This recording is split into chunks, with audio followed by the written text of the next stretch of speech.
પરચેસની entry કરવા માટે transaction મેનુમાં જવાનું, તેમાં પરચેસ બિલમાં જવાનું, અથવા તમે સાઈડ પરના ફેવરિટ મેનુમાંથી પરચેસ બિલ પર ક્લિક કરી શકો છો. જો પરચેસ બિલ ઉપર તમે ક્લિક કરશો એટલે તમને અહીંયા 3 ઓપ્શન આવશે: યાન પરચેસ, બીમ પરચેસ અને ગ્રે પરચેસ. આપણે યાન પરચેસ કરતા હોય તો આપણે યાન પરચેસ પર ડબલ ક્લિક કરવાનું, એટલે યાન પરચેસની બુક ઓપન થઈ જશે. આમાં સૌથી પહેલાં આપણે જે બિલ આવેલું એ બિલનો બિલ નંબર અહીંયા આપવાનો રહેશે. પછી એન્ટર મારશું એટલે આપણે અહીંયા ડેટ ઉપર આવશે.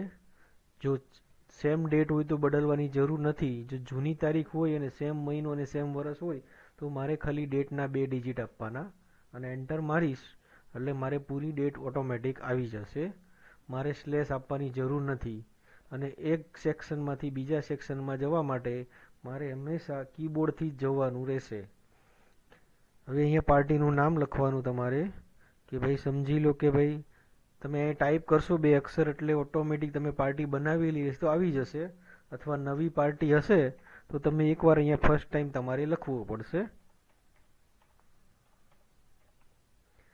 એન્ટર કરશો એટલે ઓટોમેટિક પાર્ટી માસ્ટર ઓપન થઈ જશે. અહીંયા તમને સૌથી પહેલાં જીએસટી નંબર પૂછશે, તો તમારે અહીંયા જીએસટી નંબર ટાઈપ કરી અને ચેક બટન દબાવી દેવાનું, એટલે તમને જીએસટીની સાઈડ પરથી તમને એડ્રેસ બતાવશે. તેમાં તમે કોપી એડ્રેસ ઉપર બટન ક્લિક કરશો એટલે ઓટોમેટિક અહીંયા એડ્રેસ આવી જશે. જો નહીં આવે તો પછી આપણે અહીંયા મેન્યુઅલી એડ્રેસ આપવાનું રહેશે.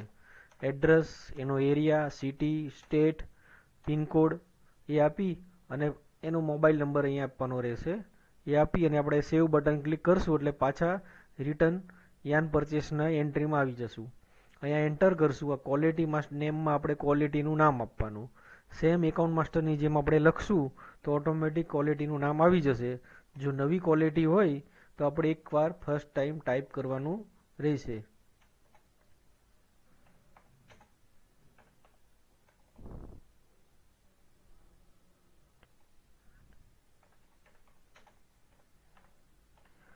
લખીને પાછા તમે એન્ટર મારશો એટલે એનું ક્વોલિટી માસ્ટર ખુલી જશે. એમાં આ નામ ઓટોમેટિક આવી જશે. યાનની ક્વોલિટી હોય તો લિસ્ટમાંથી આપણે યાન લેવાનું રહેશે. અહીંયા પછી એન્ટર મારશું. એન્ટર અહીંયા તેનો HSN કોડ આપવાનો રહેશે.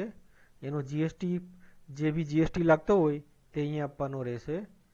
એ મીટરમાં આવે છે, કિલોમાં આવે છે કે પીસમાં, એ યુનિટ આપણે અહીંયા આપવાનું રહેશે. અને પછી આપણે આ સેવ બટન ક્લિક કરશું એટલે પાછા આપણે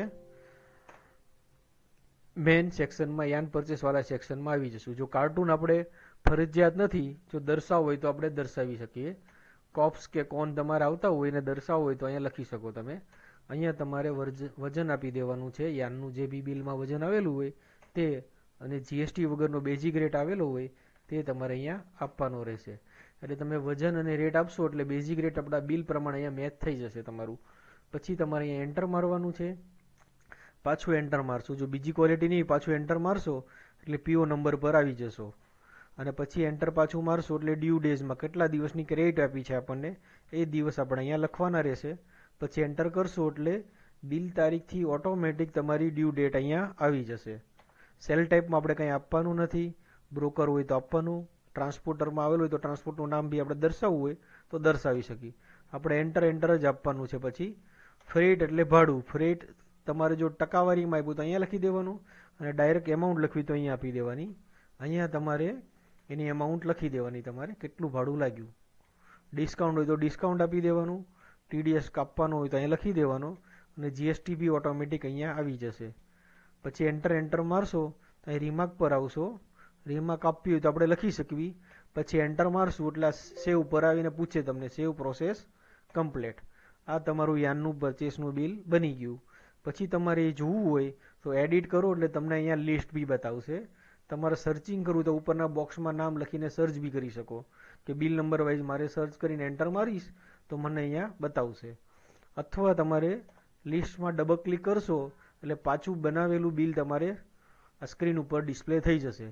મારે વજનમાં ચેન્જ કરવો છે કે ભાવમાં ચેન્જ, કોઈ બી ચેન્જ કરવું હોય હું કરી શકું. અહીંયા સમજી લો અત્યારે હું ભાવ બદલું છું, એન્ટર કરું એટલે એમાઉન્ટ મારી ચેન્જ થઈ જશે. પાછું હું સેવ બટન ક્લિક કરીશ એટલે મારું બિલ પાછું સેવ થઈ જશે. અથવા તમારે બિલ ડિલીટ કરવું છે તો એડિટ બટન ક્લિક કરવાનું. આ જે બિલ અહીંયા લિસ્ટ